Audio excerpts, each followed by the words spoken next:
Andhra Pradesh public transport department employees union అధ్యక్షతన outsourcing employees dharna. Kakinada జిల్లా Andhra Pradesh public transport department employees union అధ్యక్షతన APPTD employees union Kakinada department ఆధ్వర్యంలో Kakinada AP SRTC depot నందు mechanic garage ఎదురుగా outsourcing ఉద్యోగుల సంఘం తరఫున అవుట్ సోర్సింగ్ ఉద్యోగులంతా కలిపి నిరసన తెలియజేశారు. ఈ సందర్భంగా కాకినాడ జిల్లా అధ్యక్షుడు పి ప్రసాద్ కుమార్ మాట్లాడుతూ ఎన్నో సంవత్సరాలుగా ఏపీ ఎస్ఆర్టీసీలో అవుట్ సోర్సింగ్ విధులు నిర్వహిస్తున్న అవుట్ సోర్సింగ్ ఎంప్లాయీస్ కి పర్మనెంట్ చేయాలని ఆర్టీసీ యాజమాన్యం నిర్ణయించిన జీతంలో అవుట్ సోర్సింగ్ కార్మికులకు అందడం లేదు అని కాంట్రాక్టులో 7% మార్జిన్ కాకుండా ఒక్కొక్క అవుట్ సోర్సింగ్ వర్కర్ నుండి 2,000 నుండి 3,000 రూపాయలు అదనంగా తీసుకుంటున్నారు అని అవుట్ సోర్సింగ్ కార్మికులకు నేషనల్ ఆఫర్ ఇవ్వడం లేదు.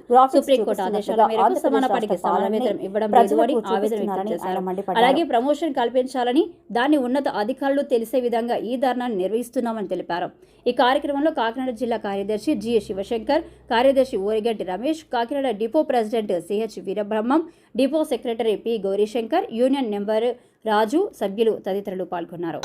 ప్రతి ఒక్క కార్మికుల నుండి కూడా 1,500 నుంచి 2,000 వరకు కూడా అదనంగా అమౌంట్ అనేది కట్ చేయడం జరుగుతుంది.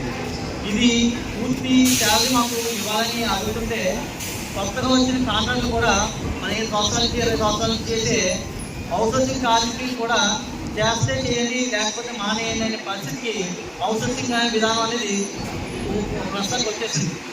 పూర్తిగా మాకు ఉద్యోగ బాధ్యత కల్పించాలని మేము ప్రభుత్వాన్ని కోరుకుంటున్నాము.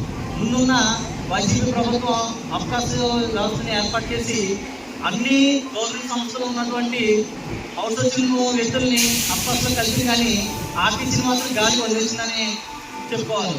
ఇప్పుడున్న గవర్నమెంట్ ప్రభుత్వం అయినా సరే ఆర్టీసీ కార్మికుల గురించి పట్టించుకుని మాకంటూ భద్రత కల్పించి ఆర్టీసీ ద్వారా కానీ లేదా అఫ్కాస్ కానీ లేదా అఫ్కాస్ అంటే వేరే యొక్క విధానాన్ని రూపొందిస్తామని చెప్పి కూటమి ప్రభుత్వం చెప్తుంది.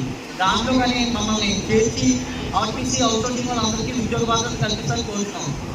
ఈ విధంగా ప్రస్తుతానికి ఆర్టీసీలో 2011 తర్వాత రిక్రూట్మెంట్ అనేది లేదు. మేము ఆర్టీసీ ఉద్యోగాల కోసం నమ్ముకొని అతి తక్కువ శాలరీకి ఇల్లు గడవకుండా కూడా శాలరీలు తక్కువ వచ్చిన కాంట్రాక్టులు మమ్మల్ని ఉండి శాలరీ ఎక్స్ట్రా 2,000 తీసేస్తున్నా సరే ఎప్పటికైనా రిక్రూట్మెంట్ పడుతుంది, మా జీవితాలు మారుతాయనే ఉద్దేశంతో మేమందరం కూడా ఇక్కడ వర్క్ చేస్తున్నాం. ఇంకొకటి ఏంటంటే సంవత్సరానికి లేబర్ హాలిడేస్ అనేవి అన్ని డిపార్ట్మెంట్లో ఉన్నా కూడా లేబర్ హాలిడేస్ అనేవి అవుట్సోర్సింగ్ కార్మికులు లేవు. కనీసం వేరే కూడా లేని పరిస్థితి ఆర్టీసీలో.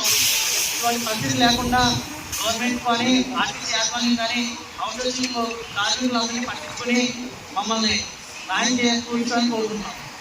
ఆర్టీసీ ఎంప్లాయీస్ యూనియన్ జిందాబాద్ జిందాబాద్, ఎంప్లాయీస్ యూనియన్ జిందాబాద్ జిందాబాద్, ఎంప్లాయీస్ యూనియన్ జిందాబాద్.